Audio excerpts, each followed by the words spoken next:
So, good morning, and thank you for joining us for our webinar, 12 Years of Giveaways to Polluting Industries via California Carbon Trading. My name is Woody Hastings. I'm the Phase Out Polluting Fuels Program Director for the Climate Center and also a co-author of the report, and I'll also be the moderator for today's webinar. The purpose of the webinar today is to introduce a new report, Clearing the Zero-Emission Path, a review of financial transfers to polluting fuels via California carbon trading programs. My colleague Stacy is dropping a link to the report in the chat right now, but please don't read the report while while we're doing the Zoom. Read it later so that we can focus. The pump jack, Mark, if you could put up the slides. Go ahead and put up the slides there. Yeah. I meant to mention that. So Mark is going to be, my colleague Mark is going to be running the slides today for me. And so the pump jack that you see here depicted on the cover of the report is emblematic of the fact that although oil production has been in steady decline in California since the mid-1980s, our state remains a leading producer of oil and refiner of combustion fuels. The carbon trading programs we'll be talking about today are the Cap and Invest, formerly Cap and Trade, and the Low Carbon Fuel Standards programs. And just a little housekeeping, attendees will remain muted throughout the webinar. If you have a comment or question, please drop it in the Q&A. The chat is disabled for this webinar. The webinar is being recorded and will be available to all participants along with a link to the new report, the slides, and other webinar materials. So next slide, please, Mark. So I am pleased to introduce our panel this morning, and I'll say a little bit more about each one when it's their turn to speak, but just very briefly, to start, we have Greg Karras, who is the lead author of the report. He is a principal at Community Energy Resource. And we have Jasmine Ansar, the report co-author and senior climate researcher for the Climate Center. And Dr. Clara Brown is economics professor at the University of California, Berkeley, and an early advisor and reviewer of the report. Next slide. So the Climate Center's mission, a little bit about the Climate Center for those who may not be familiar. This is a photo collage of the Climate Center board and staff. Founded in Sonoma County in 2001, the Climate Center has a small but mighty team with a mission to rapidly reduce climate pollution at scale, starting in California. And I do want to acknowledge at this time that my fellow staff members, Pamela Martinez, Stacy Meinzen, and Mark Victoria, are supporting this webinar behind the scenes to help make things run smoothly. So thank you, team. Next slide. Also want to really thank our sponsors. Thank you so much for your generosity. The Bay Area Air District, Peninsula Clean Energy, MCE, River City Bank, and Sunrun. We could not do this without you. So thank you. Next slide. And also a sincere gratitude to our promotional partners. There they all are on the screen, and thanks so much for helping to get the word out, promotional partners. Next slide. So I want to talk a little bit about the Climate Center's flagship initiative, Climate Safe California, and how this work and this report fits into it. Climate Safe California is a set of policies that will allow California to remove more climate pollution from the atmosphere than we emit, while creating thousands of jobs and building a more equitable, clean energy economy. Scrutinizing state investments is necessary to help ensure that these investments actually help achieve the state's decarbonization goals. This report, this work, is all about redesigning state funding mechanisms to optimize emission reductions. Next slide. So the Climate Safe California and all of the Climate Center's work is guided by three core principles: following the latest science, prioritizing climate justice, and securing a smooth transition to family-sustaining jobs for workers. Next slide. There are four pillars to Climate Safe California: phasing out fossil fuels commensurate with declines in demand for gasoline and other fossil fuels, scaling up carbon drawdown, natural and working land sequestration, building the grid for the future by transitioning to clean, decentralized, affordable energy for all, and securing the billions that are needed from private and public funding resources for these necessary climate solutions. Next slide. So California must lead. The federal government is actively hostile to climate progress. In 2026, California is the fourth largest economy in the world, and what we do in California matters. If we can get these policies right in California, they can serve as models for other states and nations. Next slide. Just want to go over a few key takeaways. They will be unpacked a lot more over the next 90 minutes, but I just want to touch on them to start with. So you will hear a lot about this. Nearly $28 billion of public money was funneled to polluting combustion fuel corporations in our study period between 2013 and 2024. And note that I say combustion fuels. I say that because it's not only fossil fuels, it's combustion biofuels that are fraught with questionable tailpipe emission benefits and all kinds of sourcing and supply chain alarm bells. Secondly, an understanding that these state funding mechanisms result in what we're calling carbon lock-in, something you will hear described in much greater detail by our presenters. But in a nutshell, it means prolonging the fossil fuel era, the combustion era. Next, the fact that the technology neutrality is not helpful if we are serious about rapid emission reductions. Policymakers need to make decisions about which technologies are superior and that lead away from combustion and its pollution. The externalization of public health and environmental costs. Those are not taken into account in these programs, and that's a big problem.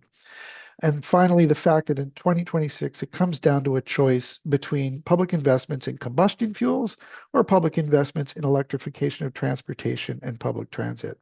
So again, we will hear more about each of these from our presenters during this webinar. Next slide, please. Yes. So before I hand the mic to our first presenter, Jasmine Ansar, there are two things you can do.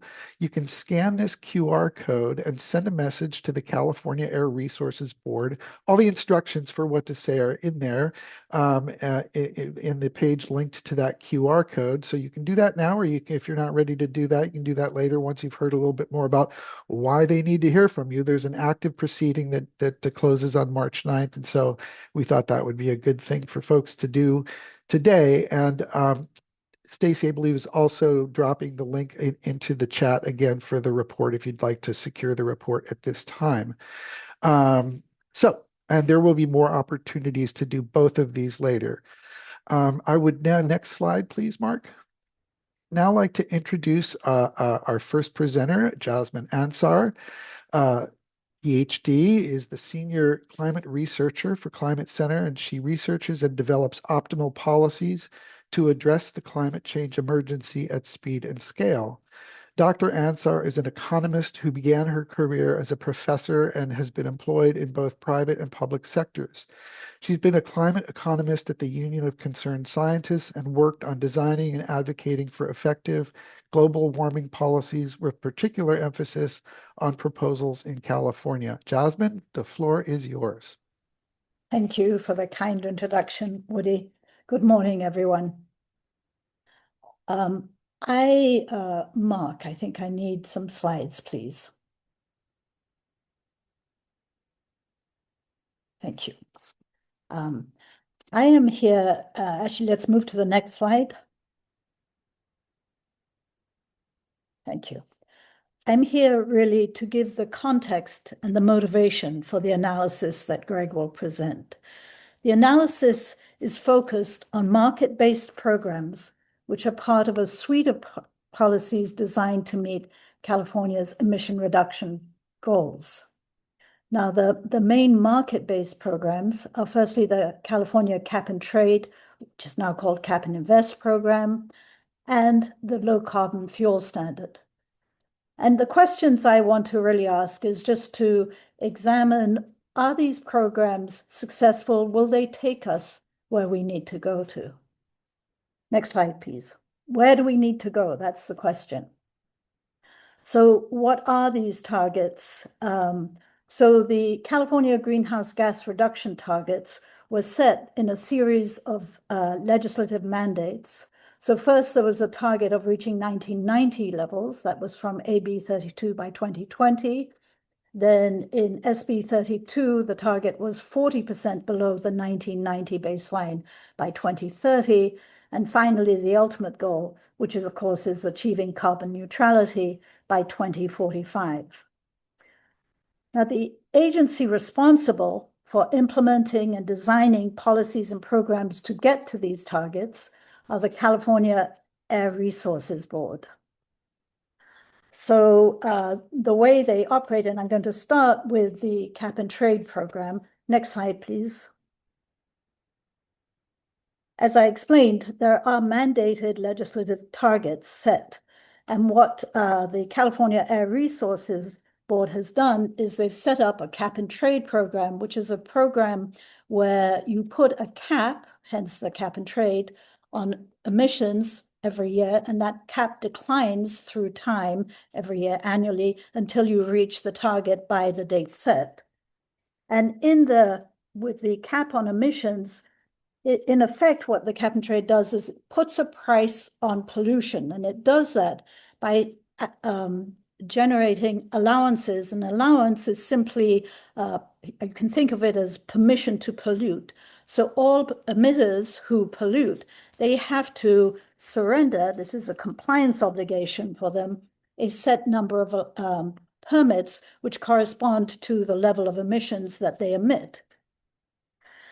And so the emitters, they're primarily large emitters, so people like oil and gas industry, transport fuel suppliers, they have a choice. They can either buy these allowances from this allowance pool. The allowance pool is simply an auction. There are quarterly auctions. So an auction set up by the Air Resources Board. And in this auctions, buyers of allowances can come in, bid, and buy the allowances for compliance purposes.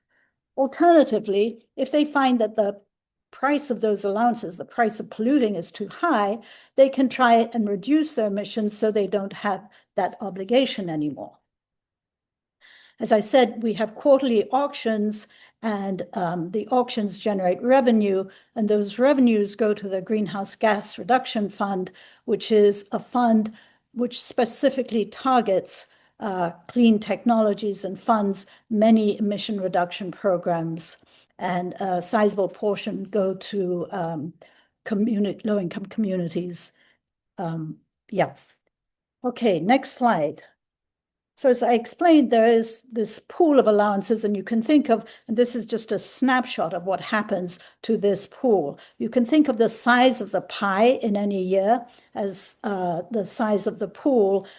So this is all the emissions that have to be reduced, or the level reached in order to meet the California Air Resources Board limits. And what you notice from the distribution of these allowances is that over 40% are sold in auctions. So those generate the revenues that go into the Greenhouse Gas Reduction Fund. Nearly 40% go to the electric and gas utilities, and those get rebated to customers via the climate credit, which I'm sure you will receive. And then finally, there's a fairly sizable portion which gets allocated to industry. Now, as I said, in the auction, polluters are paying for their pollution. And when for the utilities, although they don't pay for the allowances that they get given, they do have to rebate them. So customers of electricity and gas, they get those allowances. But the industrial sector is treated somewhat differently. And, in fact, they are given a free pass, by which I mean they do not have to pay for the pollution that they get. And the large majority of the industrial sector is actually the oil and gas sector. And Greg will talk a lot more about this. Next slide, please. So just to give you a snapshot, I said in the beginning that, we need to ask the question, are these programs successful? Will they get us to where we need? So this is a snapshot. It's a little bit dated. It's from the California Air Resources Board. And you can see that emissions reductions have occurred. And indeed, funds through the Greenhouse Gas Reduction Fund have been distributed. But there are some statistics which aren't necessarily shown here. And one is the fact that if you look at the price of pollution, it's barely budged. So it really, we would hope the price for polluting would increase through time in order to make emission reduction technologies competitive, but actually it's barely budged. So in that sense, the program has not been successful. And then finally, there's this whole issue about the number of free allowances, which are costly in the sense that those allowances could instead have been gone into an auction and funded clean energy technology and innovation. Well, that's all I'm going to say about cap and trade because, as I said, Greg will talk a lot more about that. Let's go on. Next slide, please. So a large part of emissions from greenhouse gas emissions in the state are from transportation. So this is an extremely important sector. Nearly 40% of state greenhouse gas emissions result from transportation. So the Air Resources Board has specific targeted program for transportation. There are direct regulations. These are things like the advanced clean trucks, advanced clean cars, advanced clean fleets. And then there's one market-based program, and this is the low carbon fuel standard. And that's the program I want to specifically look at. Next slide, please. So the low carbon fuel standard is a rule that aims to lower the carbon intensity of fuels that are sold in California. And just very quickly, carbon intensity is the amount of greenhouse gas produced per unit of energy consumed or produced. So in the low carbon fuel standard, the Air Resources Board has set a declining carbon intensity standard for the state. And you see here in this graph what the targets look like. And basically, to the extent that a transport fuel is dirty, by which I mean it is above the set carbon intensity target, so that would be people like diesel, fossil fuels, they need to buy, and you see that at the top of this, the deficit generating fuels, they need to buy cleaner or lower carbon intensity fuels from the cleaner fuel producers. And you see here also, it gives examples of the fuels that do generate dollars for in the low carbon fuel standard program. And what you notice is that, I mean, clearly things like electricity, certainly if it's clean, will not generate any greenhouse gas and so has very low carbon intensity. But then there are a whole bunch of biofuel combustion fuels that also generate considerable number of credits and earn considerable sums. Of course, the problem with combustion biofuels is, as Woody's pointed out, they still have tailpipe emissions, and so they still pollute and produce nitrogen oxides, particulate matters, smog, unlike electric vehicles. And yet somehow, somewhat perversely, most of the credits have actually been generated by the combustion biofuels as opposed to electrification. Next slide, please. So the problem is that, as Greg will indeed show in the next presentation, a large percentage of the low carbon fuel standard credits, about 80%, have gone to biofuels due to some really rather flawed accounting calculations. And as a result, most of the dollars have been funneled there rather than to electrification. So let me just end by saying, next slide, please. If I were to summarize, the problem is that there are flaws in these market-based programs in the design, and they have cost us clearly dearly. It has hampered our achievement of our ambitious California climate goals. It is time to remedy these flaws and reorient these programs and align them more with California's ultimate decarbonization goals, and that has to mean a preference for electrification. Thank you. Thank you so much, Jasmine. Excellent. And really appreciate the cartoon at the end there. I'm glad we got at least one cartoon into this webinar. Before I introduce Greg Karras, the lead author of the report, I just wanted to remind folks that we do have the chat disabled for this webinar. And if you do have a question or a comment, please enter it in the Q&A, which you find that by clicking on the ellipses on the right, should be on the right on the bottom of your screen, and it says more, the three dots, and it says more. And in that more, what should pop up is several things, and one of them is Q&A. It seems like they could make it easier to find, but that's how you find it. Thanks again, Jasmine. I'm now pleased to introduce Greg Karras. Greg is the lead author, and we can probably get Greg's slides up, get that going. Greg is the lead author of the report. He's a principal at Community Energy Resource.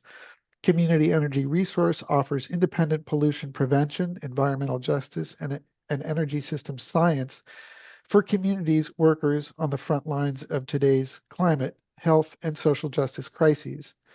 Prior to Community Energy Resource, Greg was a senior scientist at Communities for a Better Environment, where I had the pleasure to work with him back in the day in the late 80s, early 90s. So very, very happy to introduce Greg. And so Greg, the floor is yours.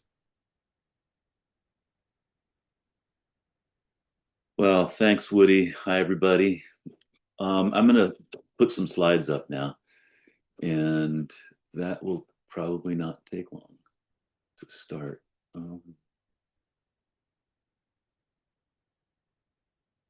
State policies to incentivize the maximum feasible carbon emission cuts have instead transferred nearly $28 billion to carbon emitting transportation from 2013 through 2024.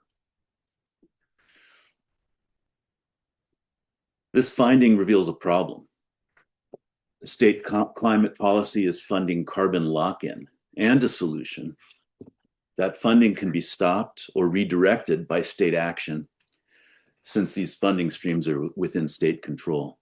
Here, the carbon lock-in is defined, and two of its mutually reinforcing aspects are highlighted because I want to recap an essential insight from literature we cite in the report. And just to quote, carbon lock-in arises from systemic interactions among technologies and institutions, close quote. In other words, better understanding the mechanisms and the price tag of these subsidies that we're talking about, these subsidies to carbon emitting transportation, can help us break free from carbon lock-in. And, to ensure, I think this is a recap probably for many of you, but the state's zero emission vehicle requirements, those really strong standards that are in dispute at the federal level now, those are based on a lot of science. Here's a screenshot of one of the key studies from back in 2011. And it uses the term in its title, the pivotal role of electricity, for a reason. To get to that 85% reduction that Dr. Ansar showed you, that's our goal and the need for climate stabilization. To get there, we're going to need to both decarbonize electricity and electrify transportation. But progress to electrify transportation has been slower than progress to decarbonize electricity. Here's what electricity looks like on the grid. By 2024, decarbonized electricity grew to account for approximately 60% of total electric power use statewide. The brown shading at the bottom of this chart shows how that has begun to squeeze out the power generated by fuel combustion. That's for electricity, and this is from State Energy Commission data. Here's the transportation energy picture. Carbon, and the big but is here, but carbon-based combustion fuels, which are shaded light and dark brown in this chart, continue to dominate transportation fuel energy in California.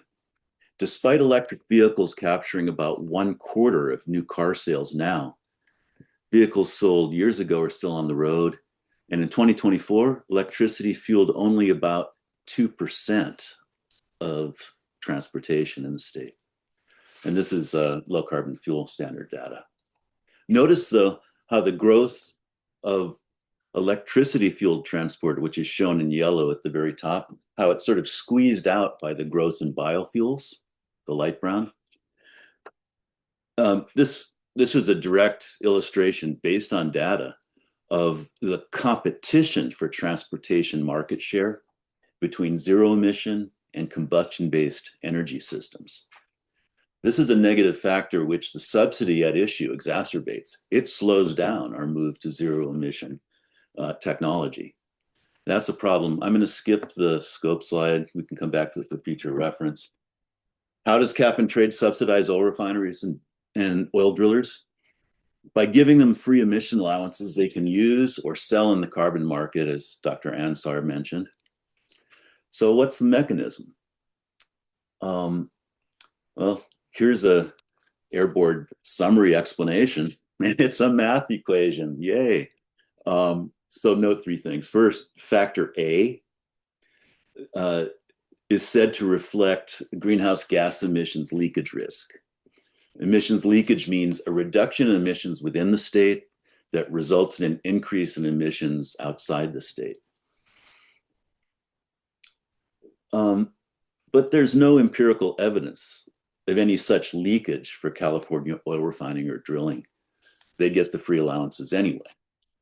Second, that factor A, it was and still is pegged out high, on the high end at 100% by legislative deal.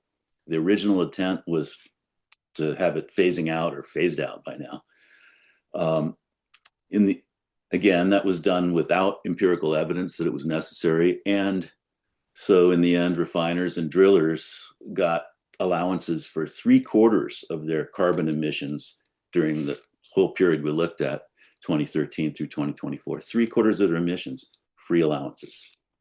Third, the O on the right side of the equation, the output factor, that increases the allowances that a refinery or an oil driller can get for if they increase production. And in fact, refineries during the period we looked at were net exporters. Their production increased in order to export fuels we don't need or use.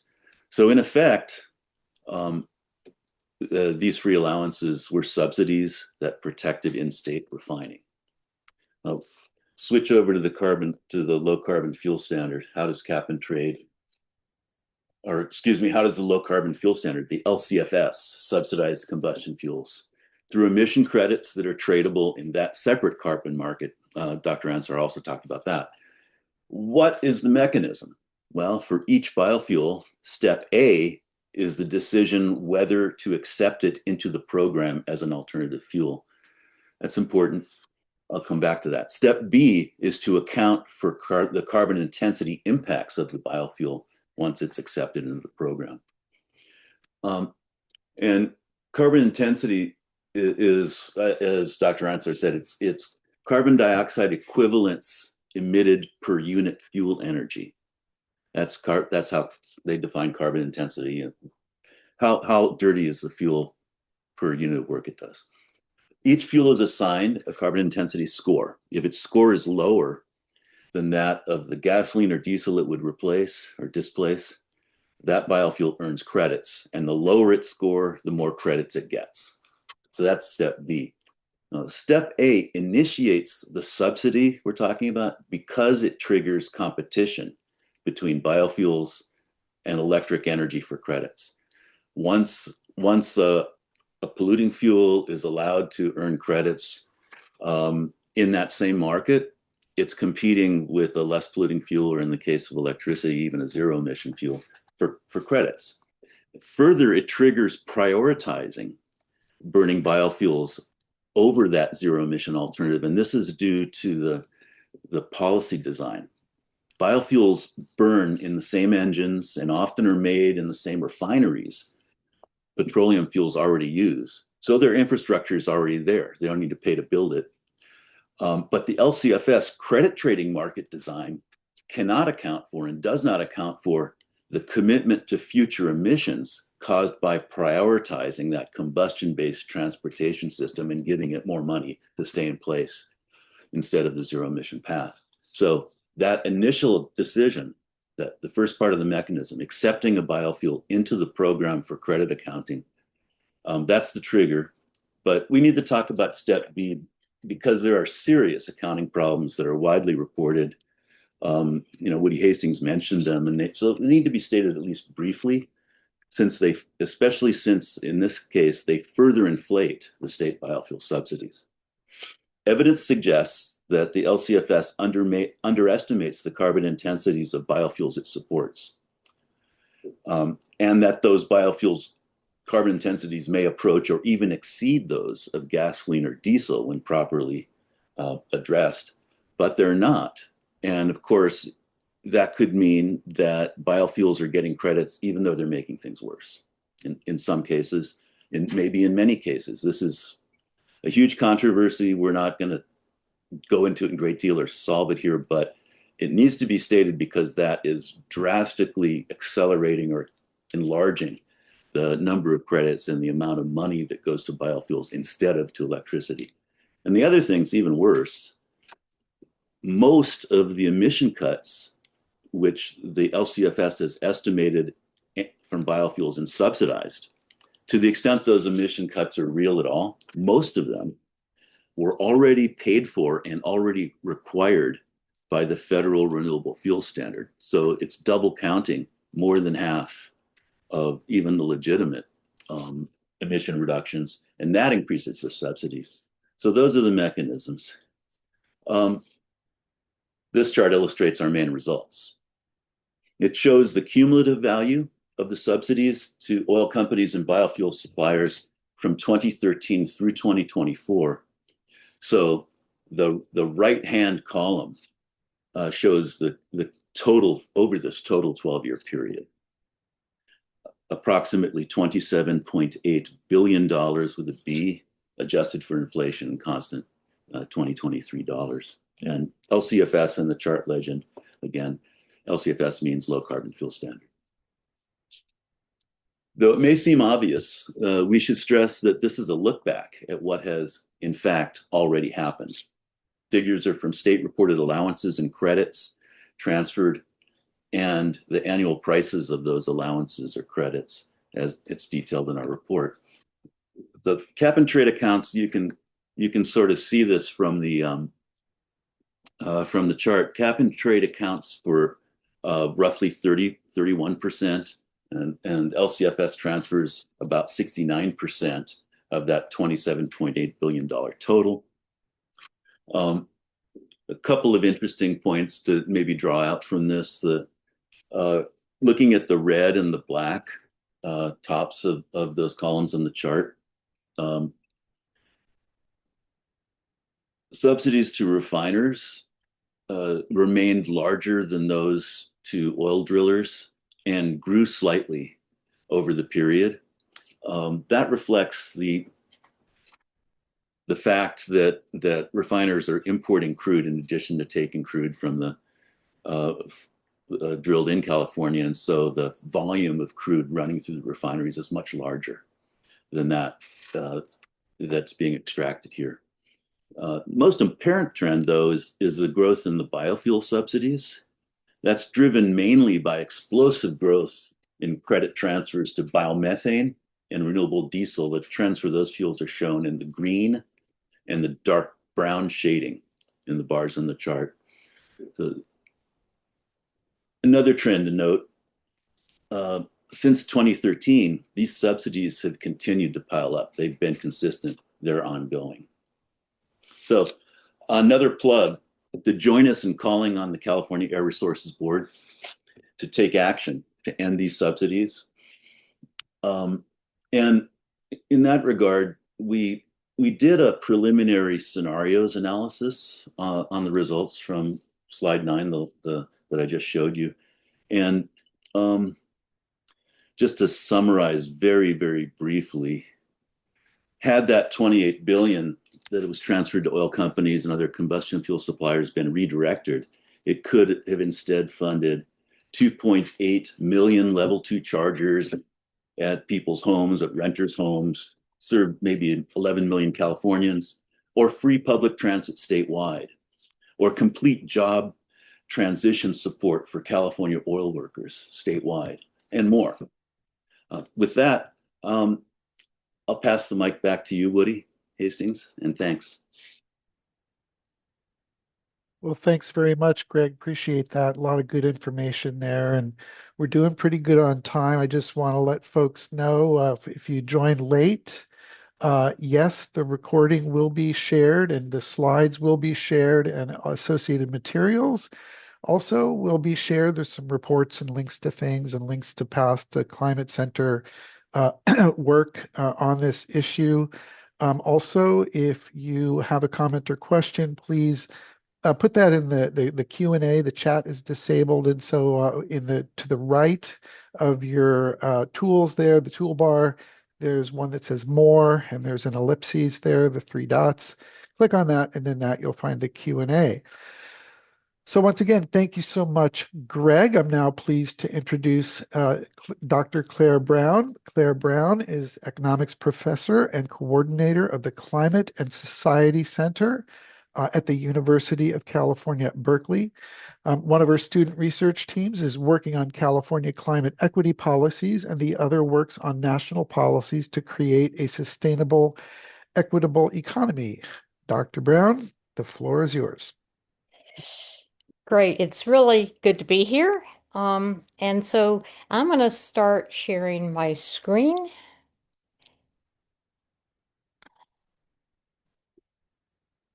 And I really appreciate everyone joining us because this is an extremely important report. As an economist, I really want to thank the Climate Center and the authors for taking on this task, because one of the things is that we knew there were some problems with the free allowances of the low carbon fuels of the cap and trade. And we also knew that the low carbon fuel standard was biased towards biofuels, but we didn't know how much this was actually costing us as residents and how much we were foregoing that we could have been spending on cleaner fuels, because we really need to focus on the clean transition. So it's like, finally, as an economist, we have a number, $28 billion, that we have been subsidizing. What I think of is, I'm just going to call the oil industry, although that includes, of course, the biofuels, but they're all related in some manner in terms of how they're produced in the state. So we have this $28 billion from 2013 through 2024.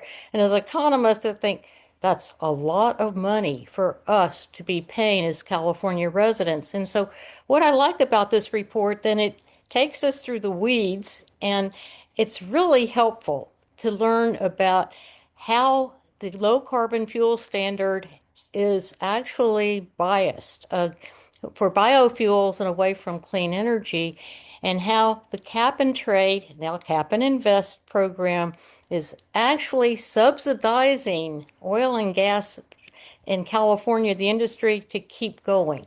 So I'm going to, and so thank you, Greg and Jasmine and Woody, for taking us through the weeds to understand this. But I want to take us a little bit further into the economics, because for me, that's critical for us to understand as the public who's paying for it, and as the lawmakers who need to take action to change it. So we know that while we're paying for $28 billion for these dirtier climate policies, when we're supposed to be reducing emissions, which we are some, but we could have reduced them more. And especially into the future, we need to reduce emissions much more to reach our climate goals. Furthermore, on top of that, California has emissions reductions goals by law, but we also require that our climate policies don't hurt the at-risk communities even more, and that furthermore, to the extent possible, we want our climate policies to actually help the quality of life of the at-risk communities and also the entire state.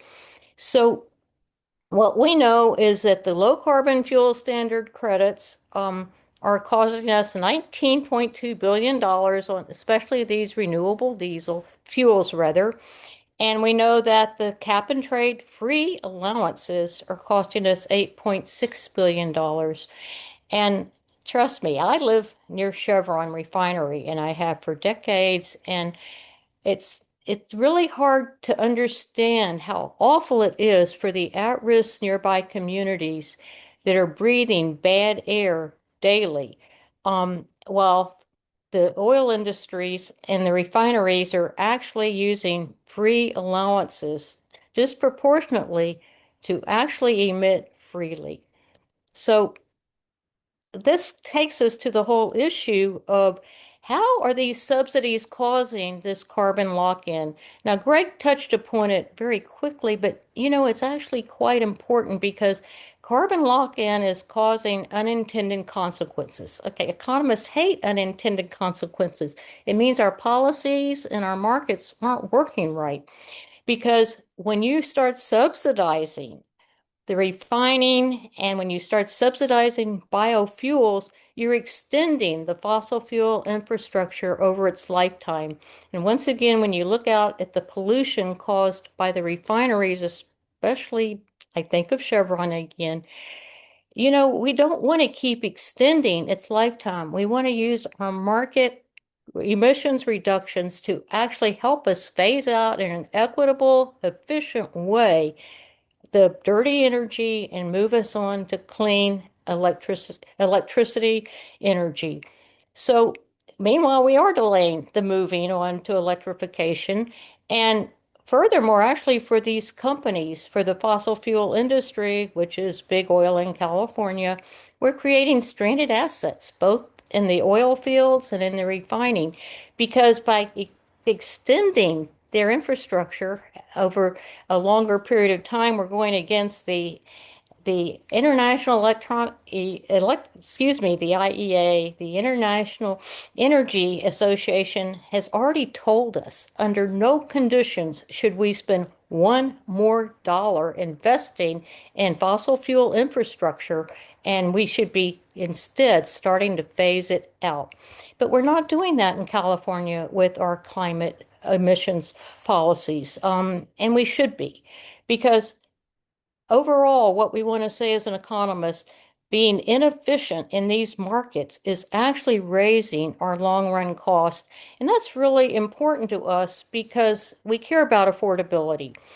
But there's it's even a bigger problem than that. What we have is that we have social costs, which are much, much bigger than 28 billion. And when I say social cost, I'm asking what are the total costs that we as the public are paying for our climate policies.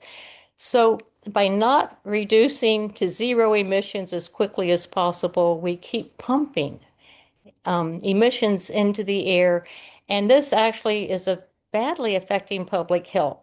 Now, the public's pretty aware of out-of-pocket cost.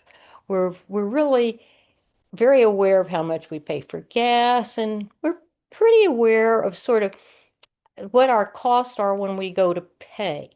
But what we aren't quite aware of is the public health cost, which is directly impacting our health.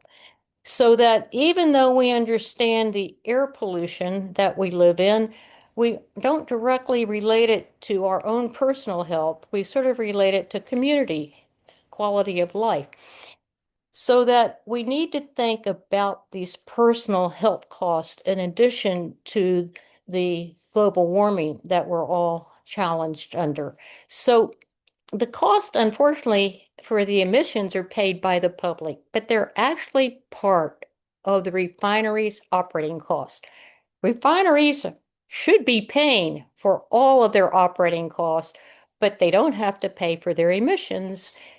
And when they don't pay, it's sent out to the public to pay, especially through their health. So we think of actually better air quality and health are co-benefits of clean energy.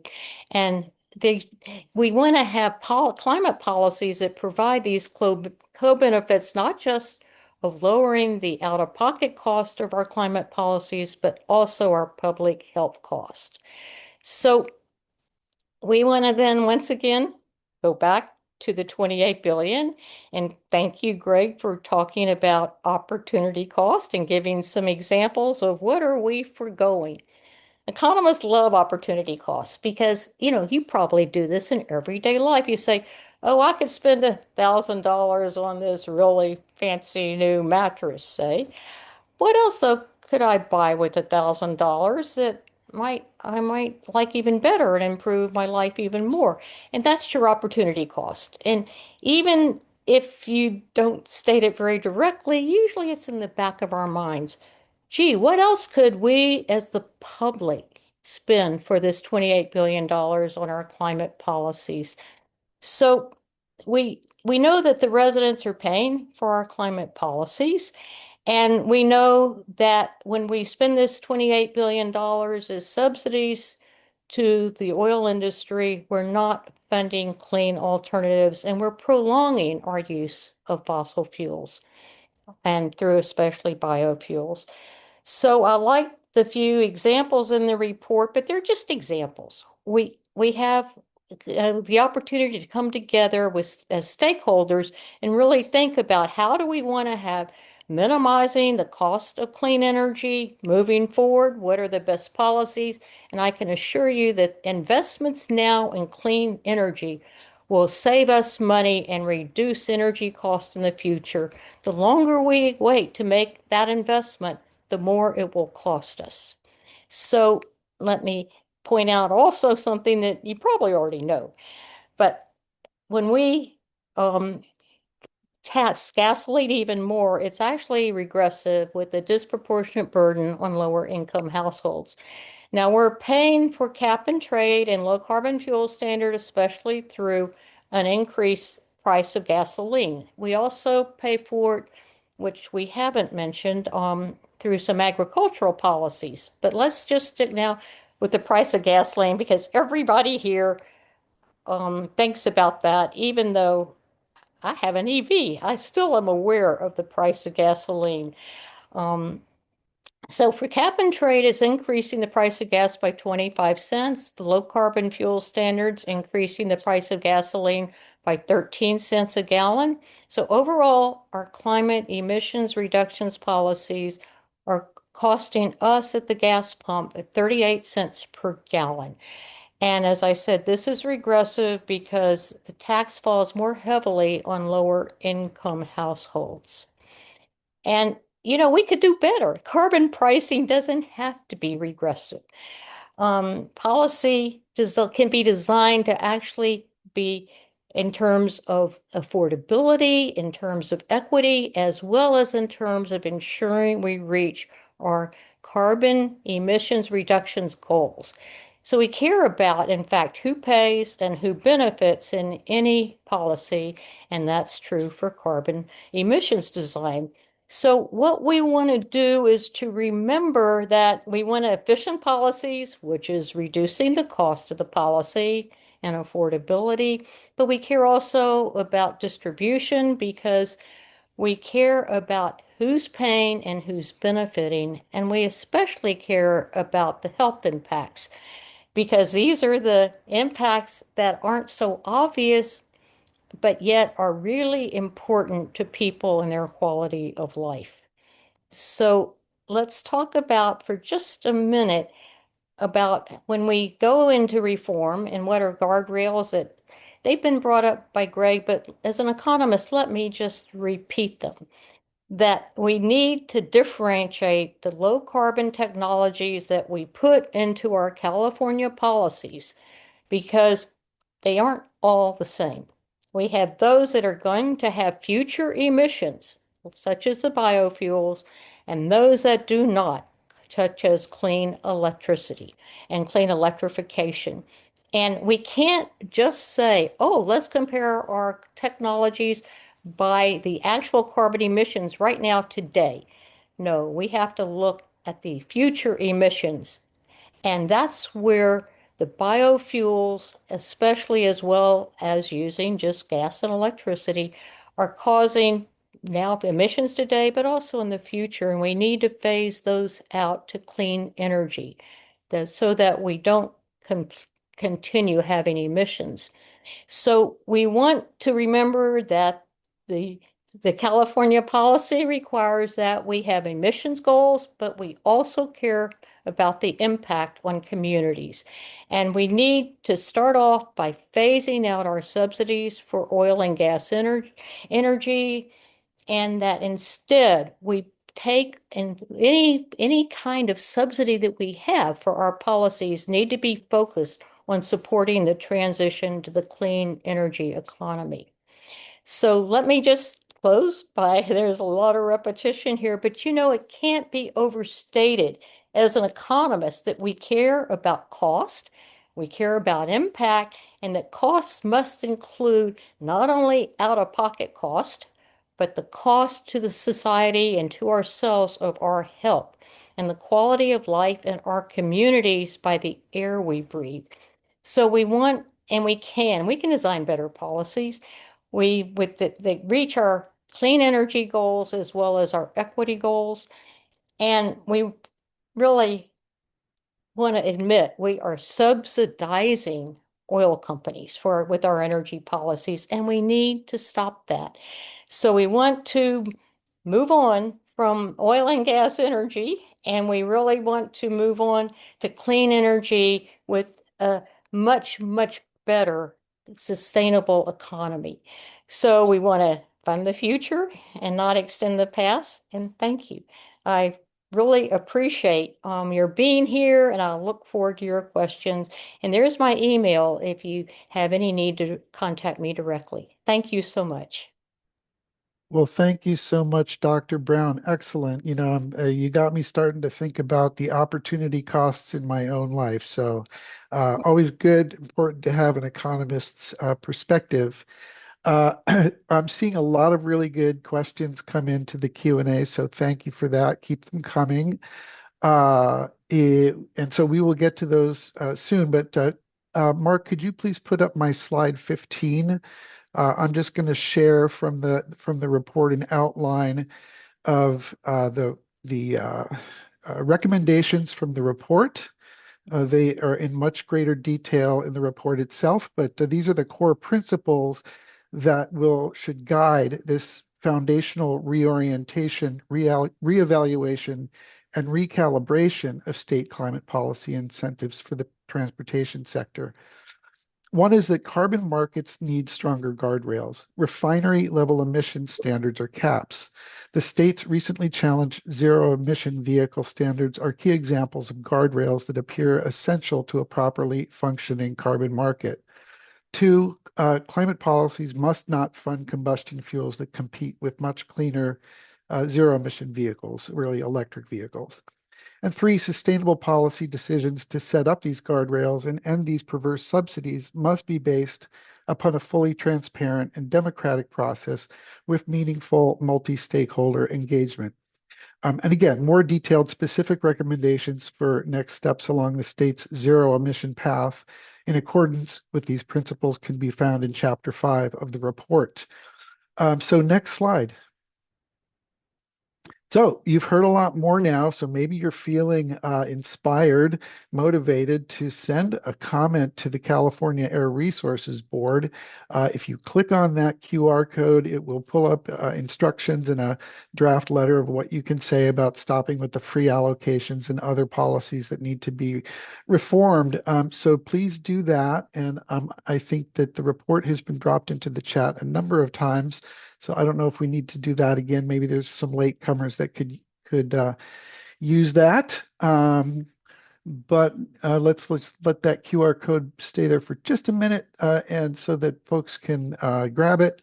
But we can now get into the question and answer period. I think if you pop to the next slide, we just sort of have a Q&A mode slide, but or no slide. I don't think we need a slide for that. I would like to go back first to Dr. Ansar for the first question, which is that there are some proposed amendments to the Cap and Invest program. The question is, how will the new amendments to Cap and Invest affect any of these findings in the paper, in the report? Yes, there are changes and there are proposed amendments. Unfortunately, many of the features that we spoke about in the analysis have remained unchanged, although there were provisions in AB 1207, which was the reauthorization bill. There were provisions for the Air Resources Board to reconsider, for example, the leakage factor in 2030. But at least on the basis of the draft regulations we've seen, they have decided to continue that practice at least through 2035 with a promise to then look at that. So unfortunately, it does not seem that they have fully taken into account all this analysis and research that is out there. So at present, and obviously it may change by the time the final regulation comes out, but at present, it does not seem that there will be any changes either to the free allowances or to the cap and trade the low carbon fuel standard program. Thank you for that. I think for each question, thank you for coming on screen, Dr. Brown and Greg. I think for each question, I will also ask if either of the other two presenters has anything to add to each question. You're free to do that. So would either of you like to add anything to that? Yeah, I would just add that what happens with that depends on what we all do together. And so the call to action that I want to encourage people again,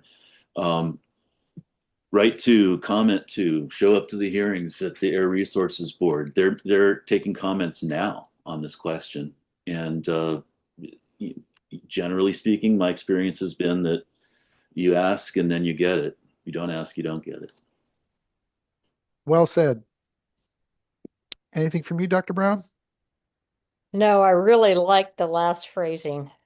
Okay, very good. All right, next, let's go to you, Greg. Yesterday there was a California Senate Environmental Quality Informational Hearing, 3 hours. It was a who's who of experts in the oil and gas industry, the transition question away from fossil fuels. So the discussion, state legislators heard evidence that there will be more refinery closures, the need to stabilize, have reliable fuel supply for the folks that are still, many of us, depending on fossil fuels. Do the findings in the report say anything about that? Fuel cost, price spikes, stability, reliability, that kind of thing? Yeah, I did zoom into that hearing, that evidentiary hearing at the Senate committee, and I can think of a couple ways that it really does connect with our analysis. First, the Energy Commission testimony, and this was backed up by experts at Stanford as well. They said, yeah, we expect refineries are going to continue to close, and the reasons for that, though, are global consolidation of the industry has really nothing. It's outside the state's control. Certainly has nothing to do with cap and trade or environmental law. So, how does that connect to our report? I think it pretty strongly supports our point that the so-called leakage, that somehow if we make refineries pay their weight for their pollution, and stop giving them free allowances, that somehow that's going to cause them to shift production overseas. No, it's already happening, and the state itself, their experts are saying it's happening for reasons that have nothing to do with that. The other thing, though, and this was, I think, the really overarching thing, is that there's all kinds of concern about the economic impact of having local or in-state gasoline supply declining faster than we've gotten off of our addiction to gasoline, faster than we have reduced our dependence on gasoline and our economy's dependence on it. And there was a general sense. I can't say that everybody said this. I mean, the oil industry was speaking too, right? But there was a general sense that the final best solution to that is to reduce our demand by actually doing what the state's already trying to do, go to the zero emission vehicles, implement that rule, replace our addiction to gasoline so we don't have to rely on it as much, and do that faster. And that's exactly what this report is recommending, specific steps to do. Redirect this funding that's subsidizing oil and put it into that kind of acceleration of transition. So yeah. Well, thank you, Greg. Jasmine or Claire, any additional thoughts? If not, let's go to you, Claire. You talked about external costs. Can you say more about that? Have those costs been quantified? Is there a place where folks can find more information about that? That's a great question, and there's no simple answer. Quantifying the external cost of how emissions are affecting health is not easy to answer, but there are quite a few studies that have been done. But they have to be done on a specific focus so that we say, okay, we have emissions, say, from oil drilling, and we have quite good studies, and I was a co-author of one of them about how the impact from oil drilling affects the health of people living nearby with the PM 2.5. And we have actually quite a few studies going on now about public health affected by people living near refineries or people now from global climate warming. So there are many studies, and I would be happy to actually give you, Woody, some of the URLs that you could put online so that people could easily find them.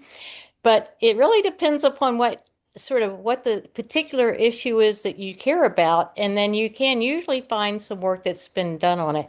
But let me just say the World Health Organization really cares about this. And they've said globally, and they've given the trillions of dollars that we suffer from health worldwide just from using fossil fuels. So that's sort of the overall number, but then you have to drill down to what it is at the local level from specific kinds of emissions. Great, thank you. Greg or Jasmine, anything to add? Well, so there, we do cite a study done by UCLA people and people who were with CARB, the Air Resources Board at the time, from 2019, where they looked at that question in California, and in the narrow context of what if we went, instead of biofuel heavy in our climate program, what if we went zero emission vehicle heavy? And they quantified a huge number for the health cost. That's cited in the report. It's Zhao et al. 2019. Thank you. Okay, back to you, Jasmine. Question from one of our attendees. The question is, did CARB, Air Resources Board, make any useful reforms in the LCFS in the last revision of the rules? I have to say I'm not an expert on the low carbon fuel standard, but yes, there was one change which was positive and went in the right direction, albeit too little. But they have placed caps on the amount of biofuels that a firm can get credits for. So that will have the impact of at least stopping the accelerating flow of funds to biofuel producers. But beyond that, there is nothing that I'm aware of. I don't know, Greg may have more information, or Claire. Yeah, I did some work on that, although I'm not a party to the lawsuit that ensued. Environmental justice groups have sued the Air Resources Board over alleged illegal flaws in the low carbon fuel standard. And last I checked last week, and the hearing, the court hearing is getting in, it's Fresno Superior Court, it's getting delayed. But last I checked, that hearing is scheduled on that lawsuit tomorrow in Fresno.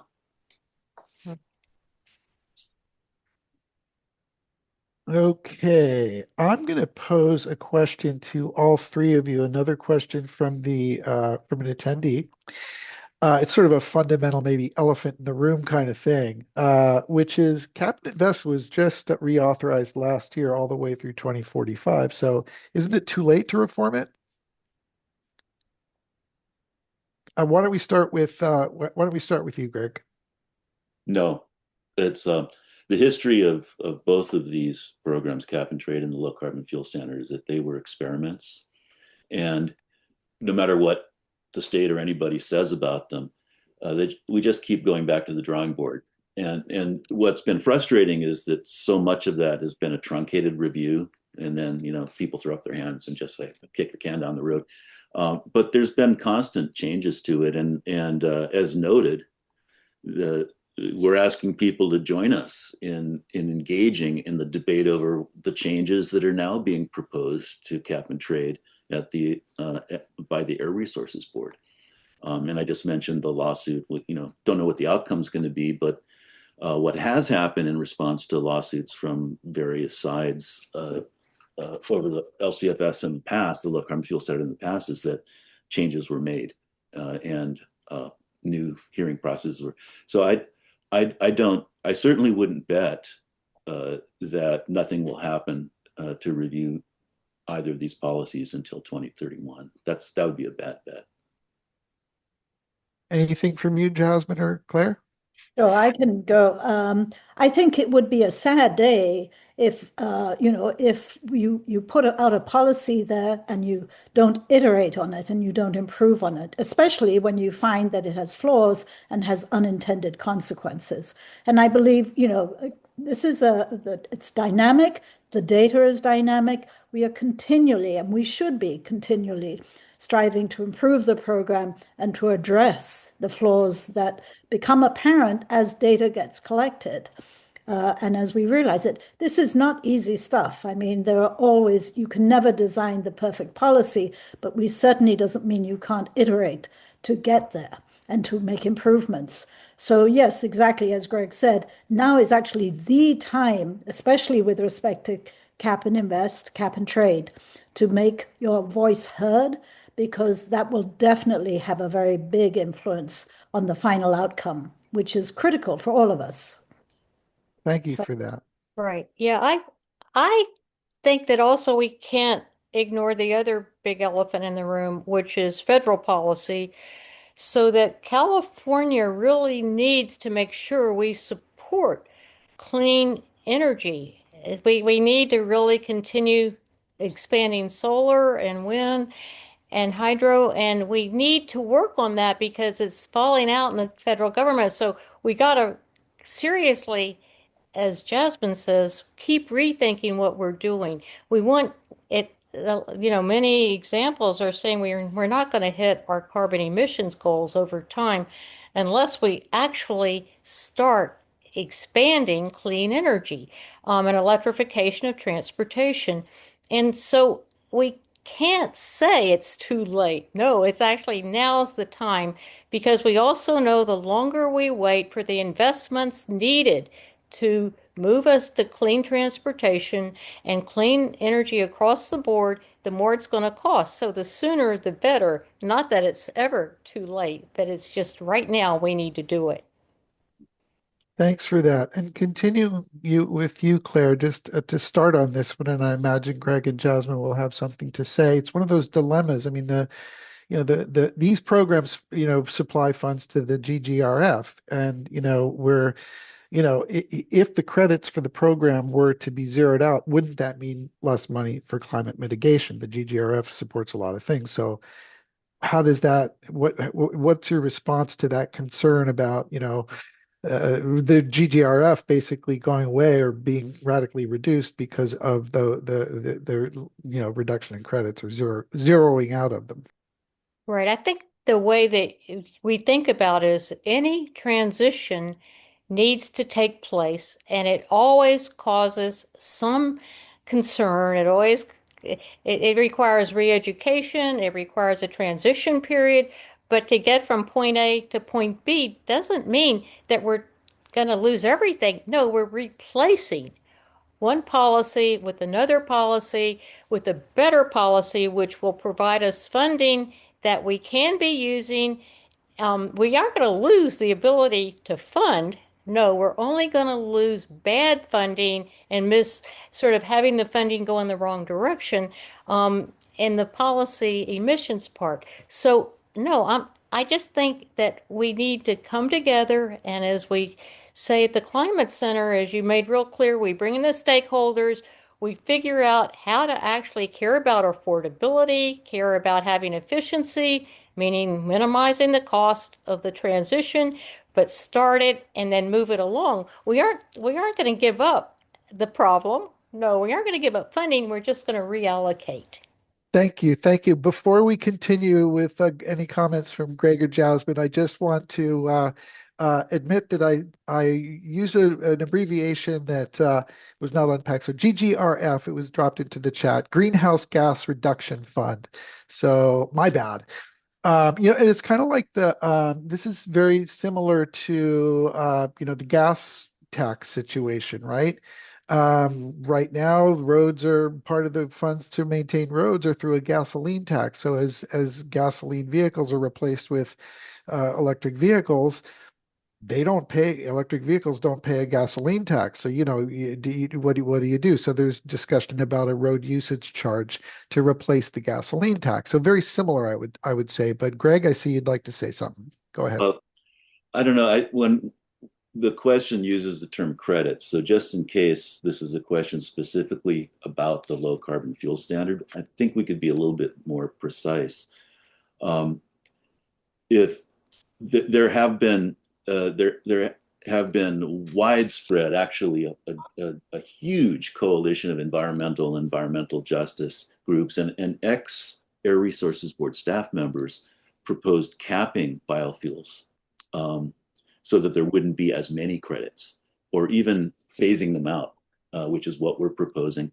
And the economic analysis of that was put into the record by that coalition was that having fewer credits flooding into that carbon market, the low carbon fuel standard market, would increase the price per ton of emissions and would actually generate more money, not less money, in the program for electrification, for electric vehicles and clean technologies. So if that's what the question really means, there's an answer that's been pretty well debated and analyzed over the last couple of years. And I just wanted to add that, I mean, if, for example, we don't give no-cost free allowances to the oil and gas industry, those allowances, they would then have to pay for the pollution, and that money, those monies would actually form part of and contribute and add to the greenhouse gas reduction fund, which would therefore be used for more innovation and investment in clean energy technology. And that really is the point. The opportunity cost of these subsidies, the alternative is we're shortchanging ourselves because we're not getting as fast as to where we need to get to. Thank you. I'd like to go back to Greg. Greg, you estimate money transferred to oil companies under and biofuel under cap and trade and to oil companies and other suppliers of biofuels under the low carbon fuel standard. Have others made any such estimates before? And if so, how do your figures compare with theirs, or the figures you used? I know they're not your figures. We were using state data. That's true. So yeah, we did find a couple of previous estimates for the big pieces of it, for the cap and trade direct awards of free credits, and those were within 1% of our actually within 0.3% of our figures, so compared very well. And that was for the whole period. And then we found an estimate for most of the same period for the biofuels under the LCFS. That was Dr. Danny Cullenward's work from a year or so ago. And within our estimate and his estimate are for those parts that are comparable are within 1% of each other for the total over the 12 years. So I think they compare well. But the other insight about that is there really hasn't been. There's been past work looking at pieces of it, but what we didn't find was an estimate for what is the carbon trading subsidy look like across both programs before. Thank you for that. Anything from you on that question, Jasmine or Claire? It was really a question mostly for Greg. So here's one that I think is good for all three, and we can start with you, Jasmine. So many of, possibly all of the sort of problems that have been pointed out and the requests to CARB for reform in Cap and Invest and LCFS, Low Carbon Fuel Standard programs have been made repeatedly, but CARB has not moved much, not responded well. Can you address the barriers to change and what you think is needed to activate these changes? What do we need to do to break the logjam on getting these programs to be funding the right technologies? And yeah, Jasmine, let's start with you. Sure. I totally hear what you're saying, and I find it, along with many other people, rather frustrating that many of these issues have not been addressed, even though they have been brought up repeatedly. In fact, when the low carbon fuel standard, when the revised standards went in place, for the first time, there were dissenters on the California Air Resources Board. So that is, there were board members who did not agree with the final and complained, and that had never, ever happened before. I think, to be honest, I think the only way to bring about the change is for us at the grassroots level to present and to make known, our voice and our concerns.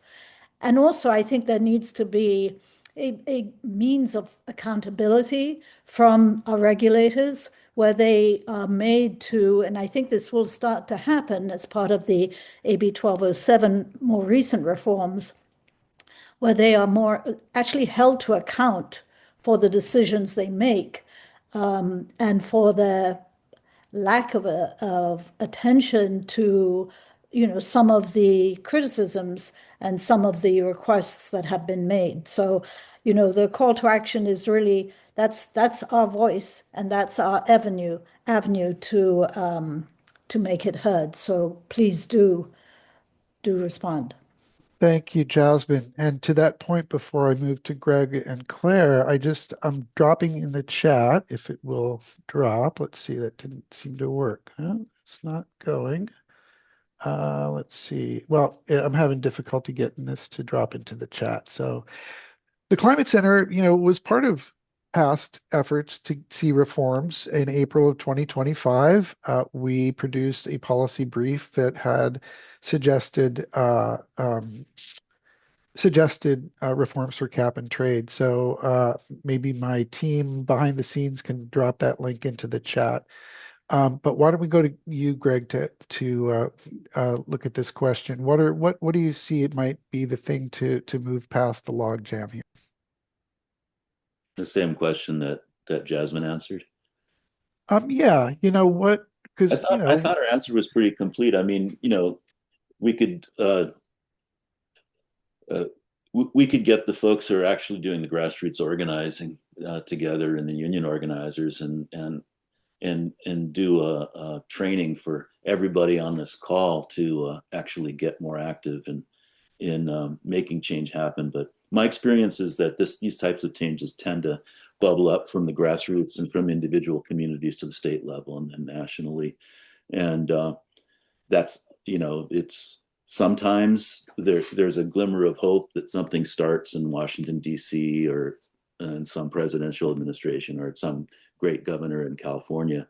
But those don't tend to be as long lasting. And I think we're seeing some of the blowback on that actually when you look objectively at the politics between Washington and Sacramento on this stuff now. Some of the things we want at the grassroots are still there. There's, for example, with respect to the local tax base problems when refineries close, the community enrichment and the city enrichment after 30 years or more of grassroots organizing, they have a gigantic tax settlement with Chevron that could cover all 20 some percent of the tax base that would be lost if and when that refinery closes, and that's in place now. And the Trump administration's not touching it and probably can't touch it. That's a local land use based decision. So that's my view on it. It's hard work to do that kind of organizing from the grassroots up, but I agree with Jasmine. That's probably the way that it actually works.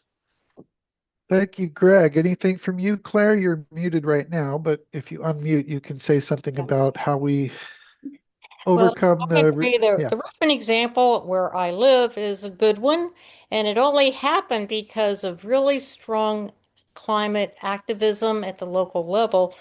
But I also want to say that we need to, of course, speak up to CARB, but also we need to address the CARB board because often the CARB staff overrides the CARB board, and they can't. The CARB board can come back. And there is actually an environmental justice panel that the CARB staff often won't listen to, and this panel knows a lot. They bring in a lot of expertise. They're important stakeholders. And so I think when we talk about, speaking up to CARB, we have to tell the staff, you need to listen to the EJ panel and to your board and not act like you know everything. Because the CARB staff sometimes overrides really good suggestions, and we know they need to do that. But let me also say, make sure you reach out to your local lawmakers, your assembly members, and your senators, because they actually can do something, but it's very hard to do something at the lawmaker level, but it can be done and it has in the past. And in the future, it's important. Yeah, and if I could just jump in really quick with something that could be actually, strangely enough, for an environmental scientist, I just want to say that my observation of the last couple years is that the costs to regular people at the gas pump, or oh, you get cancer, you can't get health insurance, and you lose the family's house. Those kinds of costs seem to be resonating even with the politicians in Sacramento who seem to have been tone deaf to the more straightforward environmental arguments. And so while we might not like it, if we're serious enough about wanting to make change, maybe we're on the right track following the money.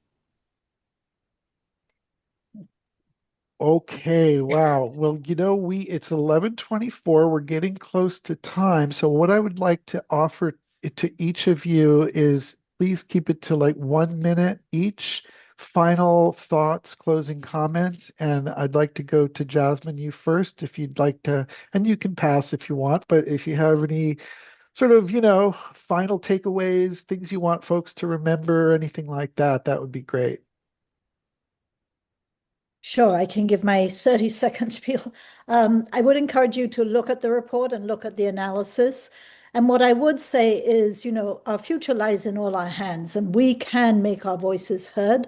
So, take heart from this, take heart from, and take motivation. And I think, just picking up off of Claire's point, I think speaking to your local legislators is a really good strategy because they are responsive, should be responsive to voters, and this is the way for you to make your voice. And just, as I said, policies can change, design can change. And if we discover a flaw in a policy or an unintended consequence, the answer is not to bury your head in the sand and keep doing the same thing, but it is to change it. And that's what we need to do. We need to change these flaws in the policy design. Well said. Thank you so much, Dr. Ansar. And Mr. Karras, how about you? Well, this is the hey everybody, if you're still with us, you care about this stuff, and I would just encourage you to let everyone know that this really is the people's money. This is the state is allowing oil companies to collect this money at the gas pump and use it for things that are locking in carbon and not for things that we need. Whether your neighbors and your family thinks it's more important to fund the social safety net for community or refinery workers, or whether they think it's more important to accelerate the rollout of electric vehicles or make public transit free, whatever that is, they're taking our money that we should be allowed to use for that, and we need to get together to make them stop doing that and work for us. Thank And you, Greg. that might be the way to do it. Thank you. Excellent. Claire, real quick.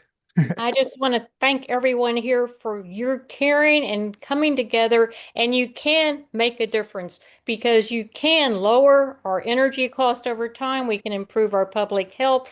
We can do all of that by working together and educating ourselves. So thank you so much for being here today. Thank you, Claire. And Jasmine, did you have one final thing to say? Yes, I apologize. I just had one final thought because I read this question and I feel like I should in some ways apologize. But the question asked about the land use impacts of biofuels, which you are. Just so you know, be real quick, Jasmine, because I Right. have a few other slides I need to Okay. run through before we close. Sorry. So I just want to apologize for that omission. That is an absolute, really serious problem. And unfortunately, we didn't have time to mention it today, but that is an additional big problem with biofuels. Thank you. And I just want to say we have nearly 40 questions, folks, from you. Thank you so much for your excellent questions. Obviously, we didn't get to all of them, and some of them we were able to answer by, typing it in the Q&A. If you'd like to follow up with us, we're happy to do that. Mark, can you please put up my slide 18? So thanks again to our presenters. Fantastic job. And I just want, and everybody who's still here with us, thank you so much for joining us. Want to just let you know about our next webinar, how electric vehicles and solar can cut costs and boost energy resilience, Thursday, March 26th, 10 a.m. And the registration is on our website in the events section. So theclimatecenter.org in events. And next slide. So this is the final opportunity. I think by now you've heard enough to know that we've got maybe they were well-intentioned when they were first designed, and maybe there's been good intentions all along, but they're still flawed. And so click on that QR code and send a message to the Air Resources Board to let them know that you'd like to see some reforms that guide those billions of dollars to technologies that truly help extricate us from the fossil fuel era. That's the mission at hand, right? And that really, it's important to say the combustion era, because all of these combustion fuels, hello, they've got emissions, and it's not just carbon emissions. There's toxics, there's particulates, et cetera, et cetera. So there's that final call to action. I think they're dropping the link to the report. And the final slide is my contact info if you just want to click next to that. That's me. So if you want to reach out to me, I can place you in touch with any of the presenters, and we can do the best we can to answer any questions that you have or information you'd like to have that we weren't able to get to. So with that, it's 11:30. Thank you so much for joining us, and enjoy the rest of your day and rest of your week. And we'll see you next time. Thanks very much, all.